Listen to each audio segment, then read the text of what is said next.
During a time when access to quality education seems to be more of a privilege, unattainable for all. We find ourselves in a lot of communities where now we have really more of a class issue than a race issue with respect to what's happening in our public school system and districts, that we shouldn't say to that parent that this is the only option you have. In our nation, where education is a supposed right, the question of how to level the playing field often arises in minority and lower income communities, creating a system of generational poverty in the land of promise. Their whole motivation is to encourage us to do exactly what we're doing today. Have the conversation. We have the conversation. I'm sitting here listening. Nothing has been thrown out that none of us haven't heard before. But we have not applied solutions to end up with resolutions to what we discussed. That is the direction that we want to head in now. So the 100 Black Men of America Incorporated is taking a stand by touring the country to see where our education system is working and where the system, not just the student, is failing. And that's what the president recognized when he announced My Brother's Keeper. He's bringing to bear not only the president's voice, but he's asking that foundations who are funding successful programs that can either be replicated or brought to scale, that are focusing on making sure that our young people have mentors, that they have role models, all focusing them on educational excellence.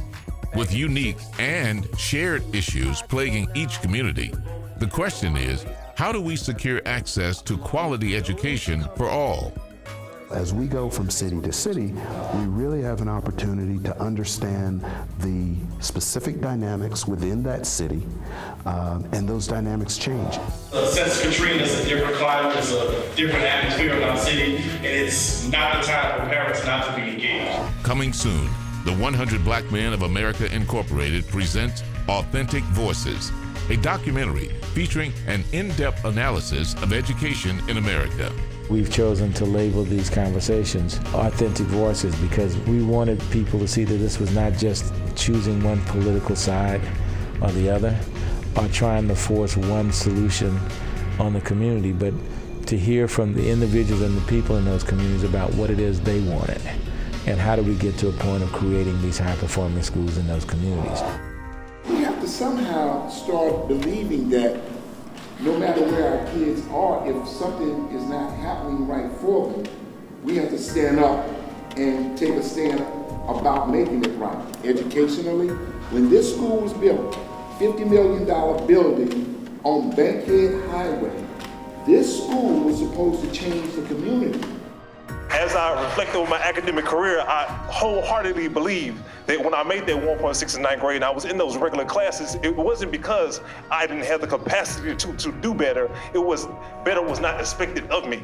Always keeping in mind that you have to keep the power in the hands of parents if you want the best good to come to kids.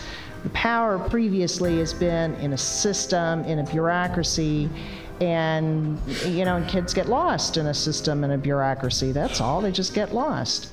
It's caring. Show these kids that we do care.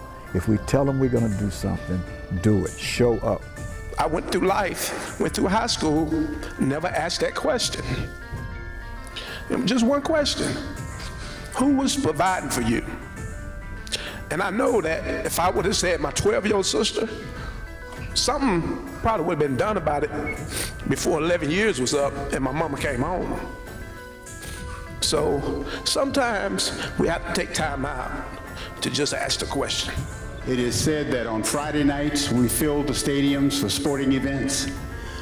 On Thursday nights, no one's at PTA. The future of our nation, the future of your families depend on all of us. A tour of the nation asking the tough questions. Why? Because we got to tell our own story. Some of you probably seen the movie The Cartel by Bob Oden and Waiting for Superman. This is our Superman story. That's why we are in 8 cities. We telling our story our way.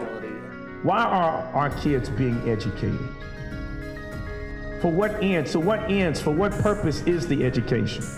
an analysis of how our youth are being failed both in the classroom and in the community. But we need men to actively be engaged in that mentoring process. Some men do care about what their boys and girls are doing in the schools. Authentic Voices, a study of how to empower all students through their right to quality education. If we truly want to change the world, we have to be willing to completely and utterly disrupt it so that we can make it better. You all have a chance to do that today. When all you're hearing is you can't, you can't, you can't, we have to have people, we have to have students, teachers, administrators, parents, community members, everyone saying you can do it, and we're going to help you get there.